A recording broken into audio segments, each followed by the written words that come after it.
3 ways government prevents solutions to homelessness.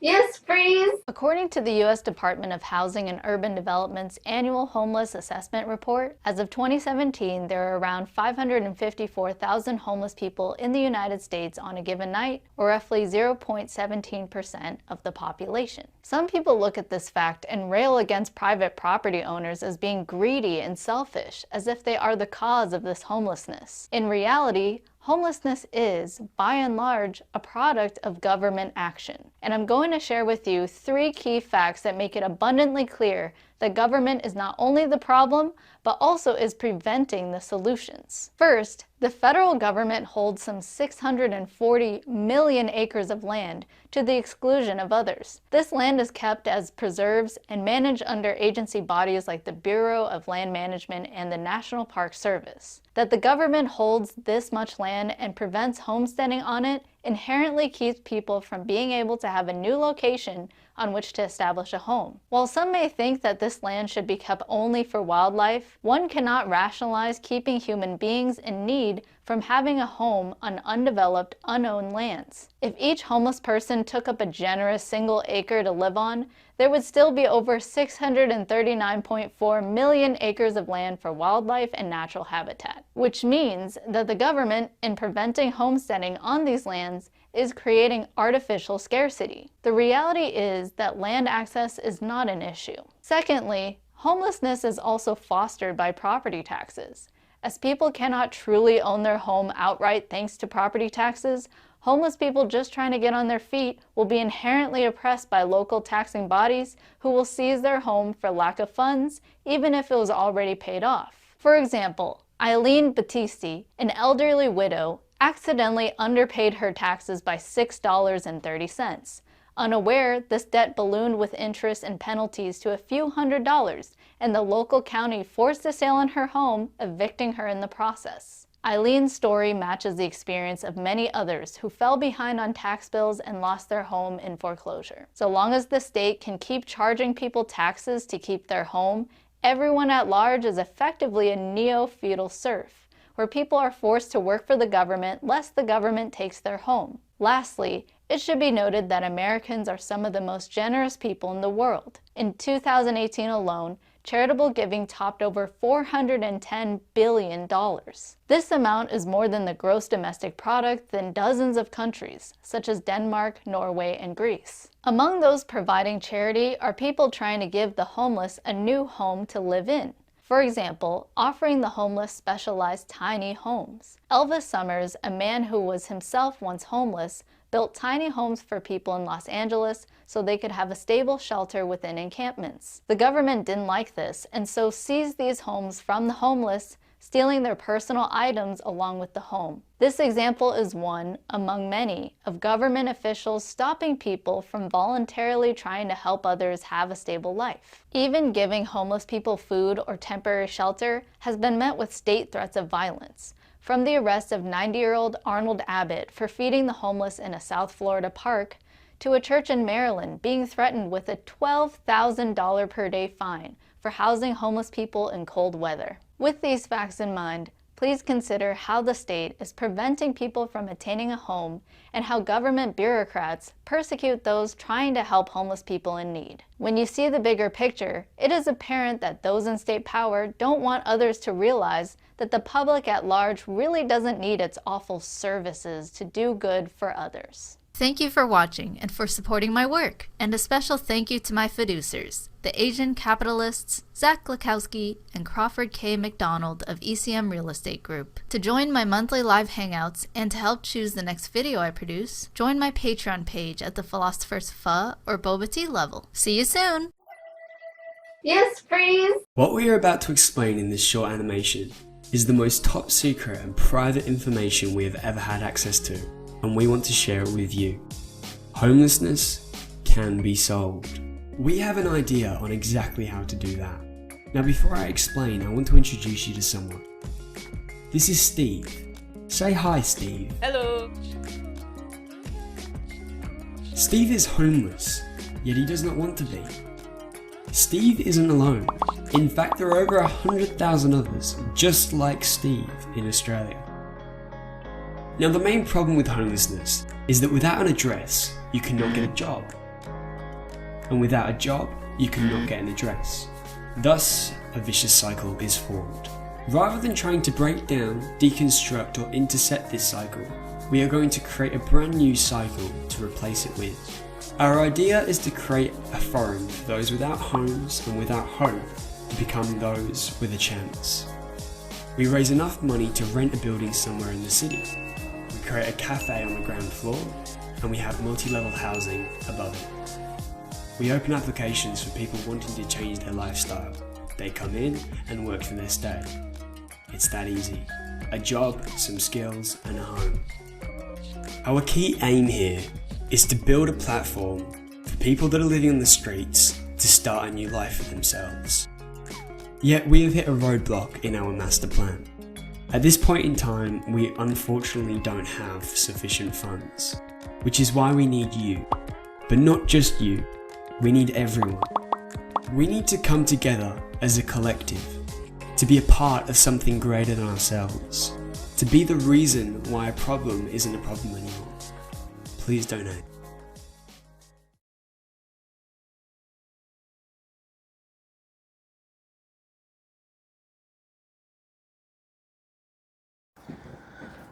So I made a video about I made a video titled Homelessness as a Sober Person in Beacon Hill Park, Victoria, BC. I got it's at 2009 views, and I uploaded it yesterday, I believe. So within a day, there's 2,000 views on it. So, but it has 66 likes and only 2 dislikes, so that's pretty good. There's a lot of positive feedback. But one thing obviously that I'm seeing is when I'm speaking about that in that video, that was for a time and a place, because obviously a pandemic happened, COVID happened, and things changed. So everybody off the Pandora Strip got displaced.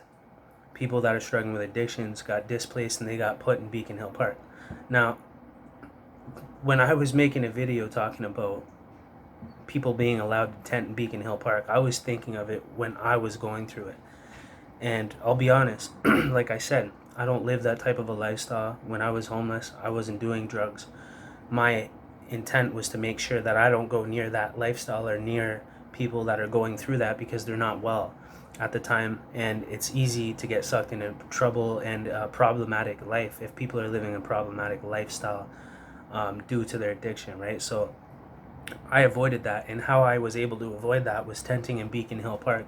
There was literally maybe 1 or 2 people that I ever seen that looked like they were possibly from the Pandora Strip, people that are struggling with addictions specifically.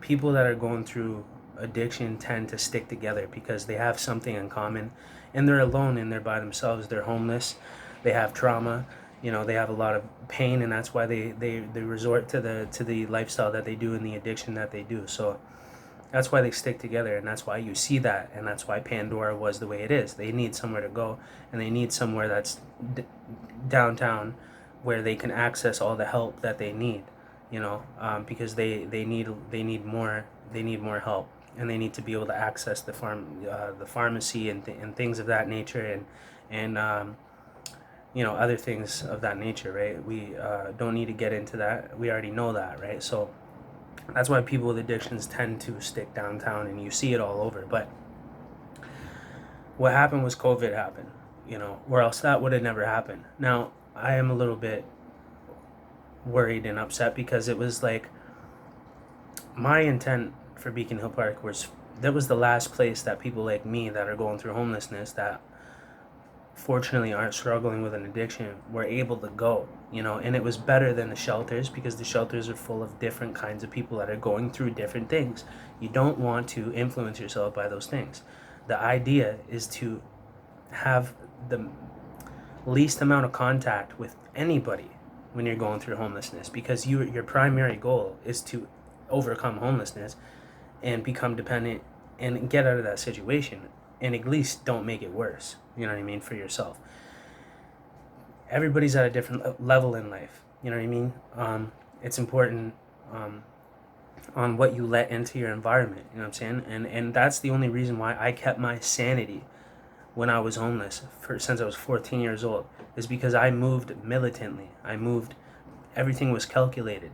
It was a high stress lifestyle because I had to make sure I don't make one mistake, and if I do, it could cause a spiral out of control and lead to jail or, you know, worse things. You know what I mean? It's easy to get into trouble when you're surrounded by people that are going through a lot of trouble in their lives. You know what I'm saying? So I stayed in Beacon Hill Park, and I was able to live a semi-quality lifestyle. The shelters, like I said, were full of people with mental illness, addictions. You know, even the staff. Some of the staff were abusive. They abused their power. They were abusive towards homeless people, and it's also because of their trauma. They a lot of that trauma from the people off the street rub off onto them, and they have their own problems in life. So then they start. It's easy to take it out on somebody more vulnerable than you. You know. Which becomes a sickness within its own. You know what I mean? That becomes an illness too, and it's unfortunate. But yeah, so I mean, I felt like even I was being targeted by the people that worked at some of these shelters, and they would try and say, oh, you just don't want to deal with your addiction, you don't want to deal with recovery. I'm like, excuse me, I don't have an addiction. That's not my, this is the stigma, this is the ignorance that homelessness is caused by addiction. I've never had a drug addiction. I was born into the lifestyle. I was 14 years old, you know, being programmed by the guardians in my life to drink, to cause violence, destruction, to sell drugs. My father showed me how to cook cocaine into crack at 14 years old. You know, he had me selling drugs for him when I was a child. I didn't ask for that life. I was born into a criminal life, a drug-filled life. You know, there was drug dealing, there was drug using, there was crime, you know, there was violence, there was alcoholism, and that's how I grew up, and it inherited me. And then I got dumped off in the streets when I was a kid. My dad went to jail, and then he died on me, and I wasn't going back to my abusive, mother's house. Her boyfriend was abusive, and he was a drunk, and he was violent, and he beat my mom. And it just rubbed off on me, and it was just it was just a sick environment, and I had to run away. I had to get away from that. So I did, and then I became a street person, and then it wasn't a wise decision to go to the shelter, because the shelter is full of bad influences, because there's people going through trouble in their lives. You don't mix everybody up in one pot that has trouble, because it's going to maximize and increase trouble. Especially if there's people that are doing drugs, and then there's sober people that are broken, hurt, and emotionally destroyed with trauma, and then you're going to stick them in a shelter with people that are just gave up already, and they're doing their, or they gave into their trauma, and it just buckled them, and then they start doing drugs, and then it's a sickness. The person's not thinking properly, and then they're trying to influence you to do drugs too. And of course, when you're a teenager and you're a child, you're gonna be easily influenced. We know that. We're not stupid, right? So, you know what I mean? Like, and there are solutions to these things. It just takes a long time, because it took a long time to cause a mess out of this. It's gonna take a long time to fix it. There's more that people can do, but anyway, so with the thing about Beacon Hill Park, the only reason why now everybody that is struggling with drug addictions is now in Beacon Hill Park, it has lowered the quality of life in Beacon Hill Park. You know what? It really it disturbs me, but I also don't know what else to do. My opinion, I wouldn't have took anybody from Pandora Strip or that community of people that are struggling with drug addiction and then stuck them in Beacon Hill Park. I would have never done that. Why would I do that? These people are not well. They're not thinking well. They're dealing with drugs. They're dealing with needles. Of course I wouldn't want that in Beacon Hill Park. That's the only place for a sober homeless person to go. And now you're going to bring that all there to there? Now I really have nowhere to go. That was not what I meant by allowing people to tent in Beacon Hill Park. These individuals that are struggling with drug addictions absolutely never went to Beacon Hill Park, okay? I was there for 6 years. I seen one or two people that were a little messy and looked like they were possibly going through drug addiction. Everybody else was very decent. They were traveling all around the world. I never ran into problems, no drugs, never seen a needle, didn't run in anything, and I was glad for that. It felt like a protective, sacred place. And it was. Until COVID comes, and then they take everyone off the Pandora Strip and put them in Beacon Hill Park. That, I was like, why would you do that? You know what I mean? But that was not what we meant by allowing people that are homeless to tent in Beacon Hill Park, because there is a population of homelessness that is going through drug addiction, which may be the larger majority, maybe. I guess I would say so, you know. But there's a pretty big percentage of people that are sober that are just trying to survive and not fall into that trap, and it's not letting us. It won't let us. It's trying to force us into that issue, and we're trying to escape, and we're running out of options. So that's creating homelessness. That's creating addiction. You're creating problems for people that are just about ready to take it to the next level and become independent in life. And then you throw them in the pot with everybody that's way down here, and they're still struggling with this. Of course, it's going to taint that, and it's going to ruin what that person has established, and it's going to bring them back down to this level again. And it's going to keep bringing you back down, and you can't get up. So that's exactly how it is. It's not an opinion. That's my real life experience. So this is the thing. People with addictions need to stay downtown. They have to, okay? Because it's like, first of all, they need more things. Me, I could go and live in Saanich. I could go all the way to Saanich, and I could be fine being homeless as long as I have access to, like, food, you know, a food bank, fruit. If there's a farm, I'll go there and do farm work if I have to, just to eat. I don't care. Like, you know what I mean? I gotta do it. If I can stay away from Pandora Strip and stay away from being stuck around all the criminal elements and the drug elements and, you know, all the things that you can run into in the street, I would do anything to stay away from that while I was homeless. You know, the shelters are not they're not good places, I'm telling you. So the people with addictions need to be downtown. So there's Johnson Building, right? You see that big square thing that they just dug, that they're going to put a hotel or something there? Listen, they built Victoria to capitalize off of tourism. It's all about greed. It's all about money. This is why we're having so many problems. That's why there's so much poverty. That's why the rent is so high. It's because everybody's thinking about money instead of quality of life, instead of people, instead of the community, instead of the homeless.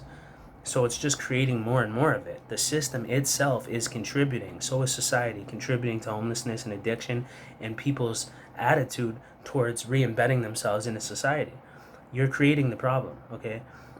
That's a harsh statement, but now I'm out of homelessness. You know, I'm doing work with the Existence Project. Like, I signed a formal contract. Like, you know, they employed me. Like, I'm on my way, you know, up. And I've been on both sides of the fence. Most people haven't. They've only been on one or the other and think they know what they're talking about. I really know what I'm talking about. I spent 15 years in the streets all over Canada, not just the suburbs. Victoria is the nicest place that you could possibly be in all of Canada. It's the warmest climate. It's the most beautiful place in Canada, British Columbia. Okay, it's the richest place in Canada. Everything else is the slums after that. You know what I'm saying? I've been there. Okay, I've been to Surrey. I've been to Vancouver. I've been to Toronto. I've been to Hamilton. I've been to all these major cities. I've been all through Ontario, Kitchener, Waterloo, Cambridge, Peterborough, Hamilton, Toronto. I could go forever. I've seen it, experienced homelessness in all these places, and it gave me a broader view of what's going on. So look at all the buildings that they're building. They're making hotels. Stop always being about money for once. If you don't want your society to fail and collapse with inside of itself, like in the homelessness population to increase and crime to increase because people can't pay their rent, so now people are doing stupid stuff to try to make it in life. You know, not everybody, you know, is well off and can do what you can do. You can't expect everybody to be able to do what you can do. That's just pure ignorance. You know, it's not right, man. And that's why there's the issues that there are, is because people have the wrong perspective. You know what I'm saying? So there are solutions. People just need to hit the reset button and wipe away all the perspectives and that you have that are negative and just start over again and give it another chance. Okay?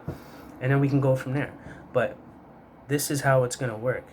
The only way it's going to work. It's not going to work like that, because now I feel almost insulted by the fact that they took everyone off the Pandora Strip and put them in Beacon Hill Park. That's making it difficult for people like me to advocate for homelessness. It almost felt like they did it on purpose, just to piss everybody off in the community and make everyone mad. See, it's not working, blah, blah. And then everyone attacks homelessness again. Okay, this is not good, man. That wasn't the way to go. It's doable, okay? Instead of building all these hotels and to capitalize and make money off of all the time, greedy people, okay? Right beside the Johnson building, that huge space right there, okay? Instead of throwing everybody in Beacon Hill Park, they could be developing that spot right there because it's already beside the Johnson building. You might as well. You know what I mean? What are you going to do? Stick a hotel right beside? You know what I mean? Come on, man. Just it's not that difficult to figure out, right? It's not that hard, okay? People are doing things on purpose. Or I couldn't see how you could be that foolish to make a mistake like that. I mean, well, people mean well. They're trying to do the right thing, you know what I mean? And they're overstepping because there's so much pressure. So they just make a move to try to satisfy people in the community because society is so, you know, attacking on a situation instead of just patient and understanding. But so people make, you know, quick moves that end up making things worse. So anyways, it doesn't mean that people are not trying to do the right thing, but I really believe I have a rare perspective, man. I can see what's going on. I've been in the streets all my life. I can see what's happening, man. You know what I mean? And it's true, yeah. The people with addictions need to be downtown. It's the same thing with people that are disabled, that can't walk. They can't go be... They need to be downtown so that they can... It's realistic for them to reach the places they need to go. They can't take the bus. They don't have a vehicle. You know, they're disabled. So people, whatever situation you're going through, you might need to be closer to resources. As for somebody like me, I could be out in Saanich, you know what I mean? But so that space that they're digging that huge hole, I believe that they should make extend maybe the Johnson building or create something new there for the people that live outside. People could still live outside. That whole big huge hole in the ground, you could just have stairs that go down there and let all the tents be in there. You know what I mean? And have water there and have, you know, you're right near all the resources, Kool-Aid, you're right near everything, anything that these people need that, you know, they're going through their addiction, they have access to. It's the same thing as the Johnson building, but it's just right beside it now in that big hole. Or they could build another huge building and make it another Johnson building that's downtown, so that way it can, there's still a percentage of people that are struggling with addictions that are still displaced and have nowhere to go. If they want to live outside, so what? This is their life, man. You know, people can make their own decisions if they want to live outside. You know what I mean? Okay? And there's a reason why that's better for them to live outside, is because they've been through so much in their lives. It became a part of their life to live outside. Just like me, I never thought I would sleep in a tent in my life. I come from the big city. We don't live in tents out there. Even when we're homeless, we don't go to a tent. We make it somehow. But also rent is like, you know, 3 times cheaper out there than it is out here. So people that like me can afford to live out there, not have to live in a tent on disability or welfare or whatever it may be. You know what I'm saying? Even when I had a even when I had a full-time 9-to-5 job, I still could hardly get by. You know, I had nothing left. You know, it's no way to live. It was terrible. It was terrible. So something's wrong with the system, with the how high rent is. You know what I mean? How low that, you know, welfare and disability are. Like, it's just making it low enough so you can't afford a place. And people make the rent just high enough so people on disability and welfare can't afford a place. It's intentional. I'm trying to squeeze people out. And then what happens when you squeeze people out? They become that. They become people in the street. They have nowhere to go. So then they say, okay, well, you're going to squeeze us out of everywhere and we have nowhere to go. So guess what? We're going to have to live outside. And that's a right. We should have a right to live outside anywhere we choose. You know what I'm saying? But it just so happens that people with addictions stick with each other in the same environment because they're all going through the same thing, and they are helping. They're going through it together, however beneficial it is to them, or whatever. There's multiple reasons why people with addictions stick together in that little community. Okay, so do the sober people that are trying to stay away from that stuff. We go and make our own community as well. That's natural. We should be able to do that.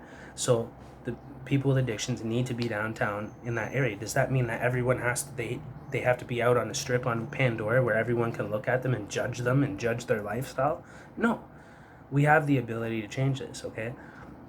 Like I said, the Salvation Army makes $28,500 per month off of homeless people's checks, including your tax dollars, because where do your tax dollars go? Into welfare checks, into disability checks, right? Apparently. Okay. Well, guess what? that the majority of that check goes to the Salvation Army out here, $500, $600, okay? Well, welfare is like $710. That's the pretty much their whole check goes to the shelter, which goes to BC Housing. Sorry about that, my camera died. So anyways, yeah, so that money goes to the shelter, to BC Housing apparently collects it. I asked the shelter staff, which goes, who owns BC Housing? The government. So the money plus your tax dollars plus interest goes back to the government. They flip your money. They make money off of your money. Okay? So we're the only ones that are losing here. So there's a problem with that. That's $342,000 a year that one Salvation Army, which is a non-profit Christian organization, okay, there's a reason for homeless shelters. They're for homeless people that don't have an income or have very small amount of income. That means they need their whole $710. That means they need their whole, $1,100 on disability, okay? You don't charge people money to live at a homeless shelter, okay? We have enough resources, enough money, enough, economic stability in Canada to literally house everybody, feed everybody if we wanted to, but it's about the bitterness that people don't like the idea that there's people that are broken out there, disabled, mentally ill, been through serious trauma that's caused them to not be able to function in society, and they need extra help, but these people have to work, so they're pissed off about that. Well, guess what? You need to get over it, okay? And you can't be bitter and upset that everybody can't do what you do. That's pure ignorant, okay? So that's creating the problem, and that's contributing to homelessness and contributing to the problem that you're complaining about. So why would you contribute to the same thing you are upset about and that you're complaining about? It's ridiculous, okay? So this is what needs to happen. Like I said, the people that are going through addictions need to be downtown. You need to make another space for that. And it should be in the same area as Pandora, and the same area is the Johnson building. They got a huge big hole in the ground right near there, and they're probably going to stick a hotel there so they can make money. So that way the rich can get richer and the poor can get poor. No, don't do that. Take that space, make it for that, so we can stop complaining, we can stop going through all this, and we can stop spreading the sickness all around the city, because it is, man. Addiction is a sickness. It's like having cancer and then saying, oh, well, let's just spread it all over the body. Here, let me pull this out, take a piece and put it, all over. And then it's going to spread everywhere because it's illness. The people, it's not their fault. You know what I mean? They're sick. They're not well. That's like taking someone with COVID and just dropping them off in a whole big room full of people that are fine and being like, of course, everybody's going to get sick. It's going to spread. So it's common sense. It's not very hard to figure out. So, you know what I mean? But people act like it is, okay? So there's something wrong. Somebody's lying. There's some dishonesty going on, or we just need to sit down and have this conversation, and that's what I'm doing. So I might be blunt with how I talk, but I'm from the street, man. I'm trying my best, to advocate and from my experience, and I have something to say. But anyways, they need to stop building hotels, and they need to build some more space to house that last bit of percentage of homeless people that are going through addiction that are in Beacon Hill Park now. Okay, you need to take them, build another Johnson building right beside it, because they're already they're already building something there. You might as well forget about what you thought you were going to do with that. Make money and more money and money and money hungry, right? And put those people in there so they're no longer on the streets where society has to see it all the time and judge it and put people down, which is causing more static, more anger, more pain, more homelessness, more addiction. It's just adding to it, okay? It's not that hard to figure out. You're going to have to make sacrifice. The city's going to have to make sacrifice. Society's going to have to make sacrifice if they don't want to keep going through the same problems over and over and over again. You can either stop it now by making sacrifice, okay? Or you can continue to complain about the same problem that you're contributing to by just allowing it to manifest. Because why? Oh, well, we need this space for a hotel to make money. There's plenty of money, okay, in Victoria. I'm from a place where poverty is real, okay? You think you think East Hastings is poverty? There's worse than that, okay? So the reason why there's so much poverty and so much people in the street is because there's greed, okay?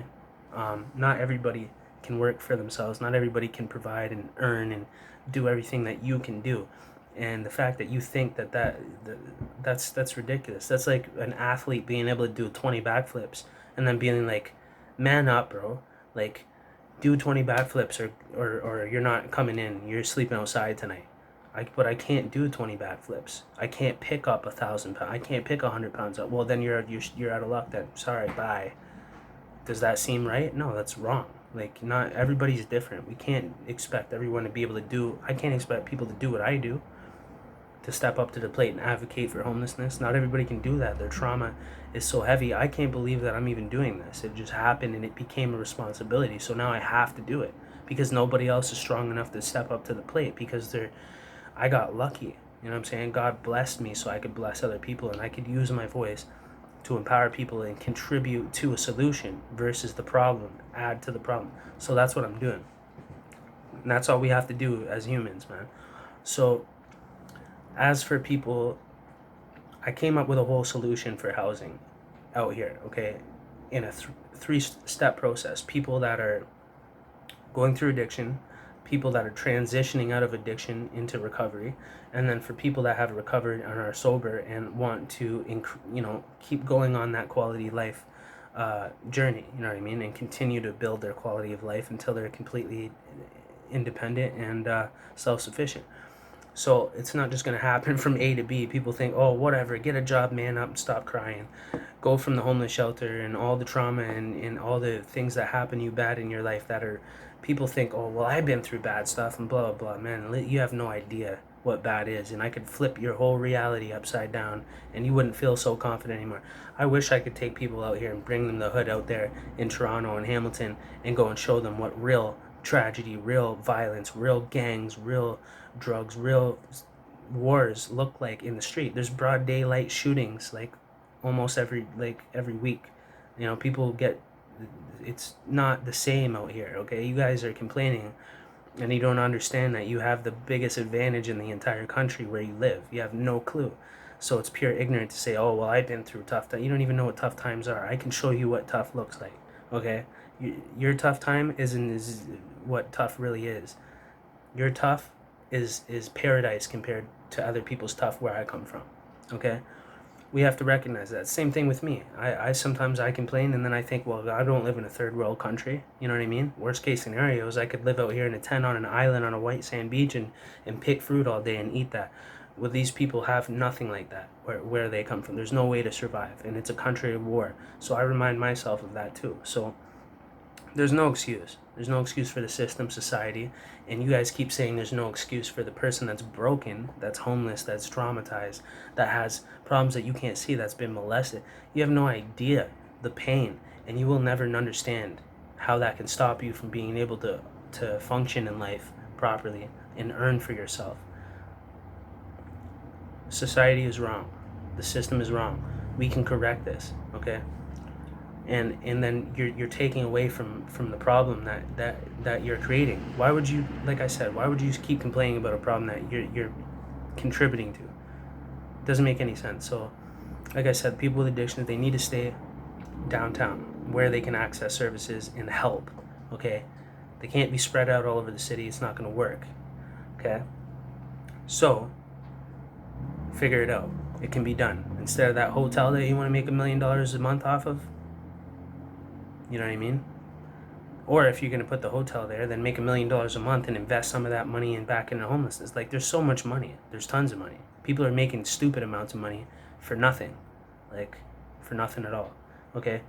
But it's greed, and that's the problem. Okay? So there's a disbalance. There's unbalancement, you know what I mean? Within finance, you know, and money and how people think and the selfishness and greedy way that people think has caused this issue. So, and we think that that's right. I used to be like that too, prideful, working a 9 to 5, talking down to people, get a job, stop crying, blah, blah, blah, man up, until it happened to me.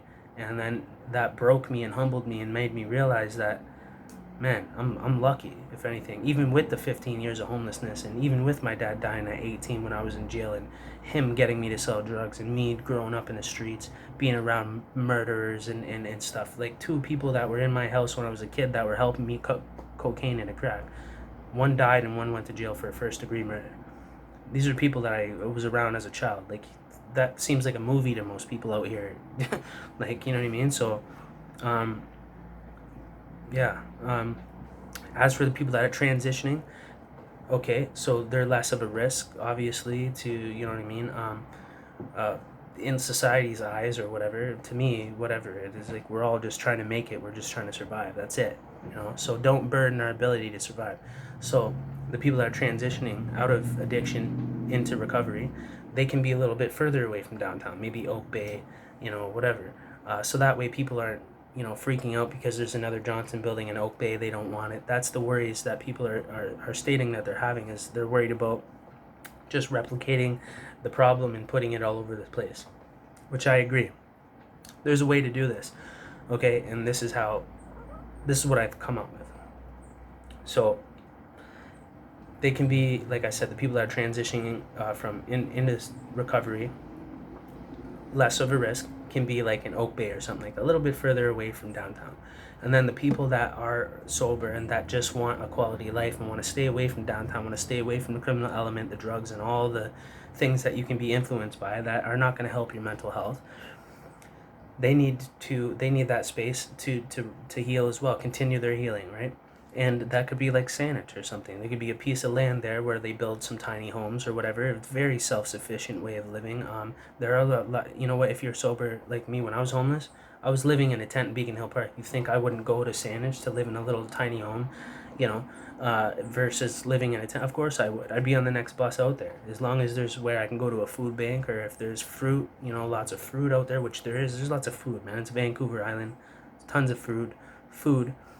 Farms, stuff like that. It's an illusion that people are going through. It's not true. So then we got Saanich, and we got a piece of land there, and we got tiny homes. What it cost to build the Johnson building, bro, they are misusing money. They're misusing funding. Okay, like I said, $342,000 a year the Salvation Army makes off of homeless people's welfare and disability checks. Take that money, instead of putting it back in the government's pocket and acting like they're doing something with it. Let's go and get a piece of land, and for $9,000 a pop, you could build a tiny home. There's a company out here in British Columbia. They build tiny homes, self-sufficient homes. You could even have a solar panel. You know, it's gonna cost only money up front instead of $500,000 every single year. You know what I'm saying? You're gonna spend $100,000 and have a whole self-sufficient community that develops itself, okay? And you only have to pay for that once, instead of whole buildings. You know what I'm saying? For people with addictions, they have Rock Bay, they got Our Place, there's more resources for people with addictions than there's nothing for sober people. There's nowhere for us to go except for get thrown in the pot with the people that are not well.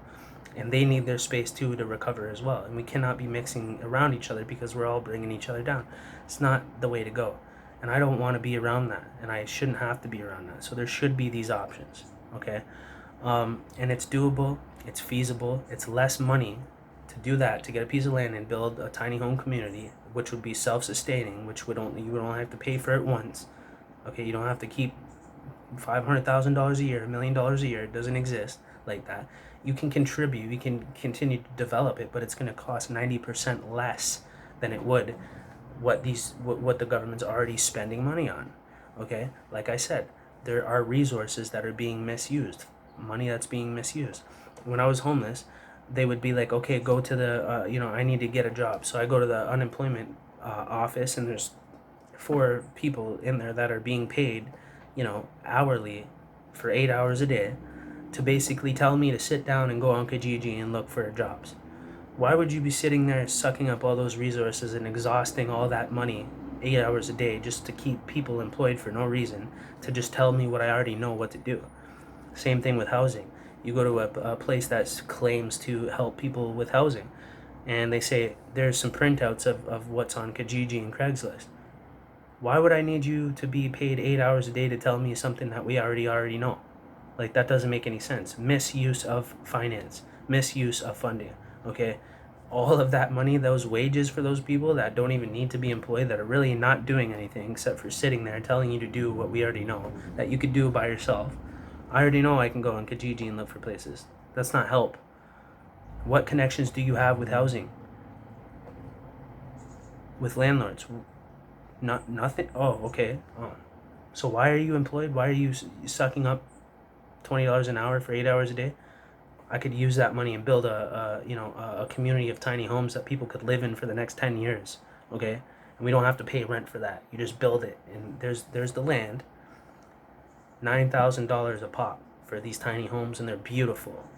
They're beautiful, and they have self-sufficient ways of being built. That's what this company likes to do. You know what I mean? You could get one solar panel for like what, $3,000, and that's your hydro for the next 20 years.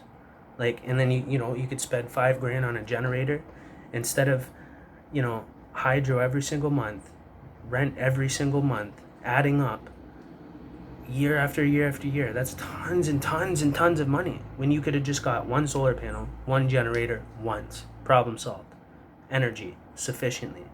We don't need fancy condos and penthouses and stuff. We're coming out of homelessness. We just need a tiny little home to be around a beautiful place, nice people, near a food source, near a town or something, like, or whatever. It's Saanich. There's still, there's Langford, there's a mall there, there's a... right? Okay, so that, I believe, will work. From my experience being homeless most of my life since I was 14, that would work. That would be better than what's happening right now. Because one, all of a sudden all the people on the street are kind of like, you see them less. There's not a bunch of people in Beacon Hill Park with addictions. They got the Johnson building, and then they have that space right beside it.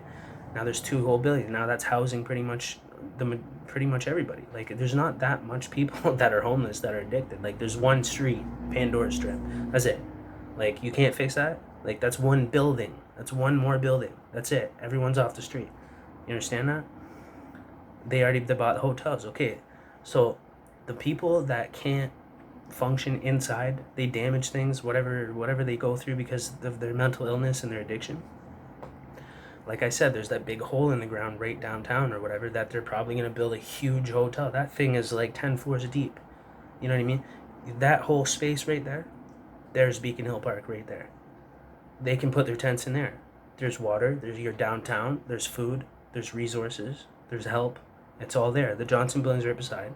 Kool-Aid's right there. Pandora's right there. Perfect. Big, huge square hole on the ground. What are you going to do with it anyways? What were you going to do with it? Make money off of it? Why? There's still homelessness. Put a hole there. Let people build it a little bit. I'll go and help you. I'll do it myself. If you think it's that difficult to do, I'll go do it by myself, straight up. And I bet you people will come and help me, okay? And we'll build that, make it look a little nice. You know what I'm saying? People can have their tents there. They're in the center of the city. That's everybody that's at Beacon Hill Park right now could fit in that square right there. And then we go and we build, we redirect some of that funding and that money that's being wasted, that's not doing anything. And then we go to Oak Bay and we build an establishment for people transitioning that are recovering, that want to go into recovery from homelessness and addiction. They should have that choice. We live in Canada, in the richest place in Canada, the nicest place. Excuse me, there's no excuse. Excuse me, there's no excuse. That's funny. But anyway, so that's my take on it. Okay, and then as for like Saanich, Langford, stuff like that, we can establish something there. You could get a piece of land for $10,000, $9,000. So we're talking the amount of money that they spend on these buildings and that they're exhausting year after year after year on homelessness, having zero effect, zero result, very little effect, very little with housing and all that. Buying buildings for $1 million. They could have bought a piece of land for $9,000 and then a tiny home that somebody could live in for like the rest of their life for $9,000. You spent $20,000 and you've housed somebody permanently, or a few people or whatever. Like, it's, and that's just like normal market numbers. Like if you could lower that, you know what I mean? It's the government. They can do anything. There's so much crown land. You don't even have to buy the land. You know how much land's being wasted that people can't just go and utilize? Why? Why would you're creating the problem. If I was able to just go out to Saanich and go find a piece of land and go and build a log cabin, I would go do that myself instead of be homeless downtown around addiction, around criminals and all this stuff. Why would I do that to myself? I'm going to do what's best for myself. And you can't expect everybody to do what you do. We don't have to be a part of your system, and we can still live like human beings. That's our right to exist, okay? You can't trap us and force us to have to work your slave jobs for crumbs, okay? You can't do that. That's wrong, okay? We don't have to do what you do. You know what I'm saying? We can still work. We can work the land. We can grow food. We can build tiny homes for people. We can learn how to build a tiny home so we can help this city and this community be more self-sufficient. And we're going in that direction anyways, and we should be.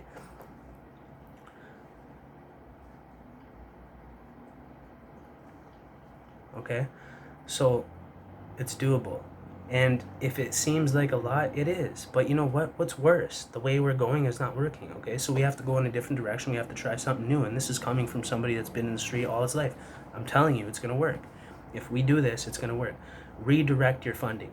Redirect your expenses. Minimize what you're doing. Stop building hotels. Instead of that hotel you're going to build to make $1 million a month, or use all that money to you know what? Like, come on. It's not that hard, okay?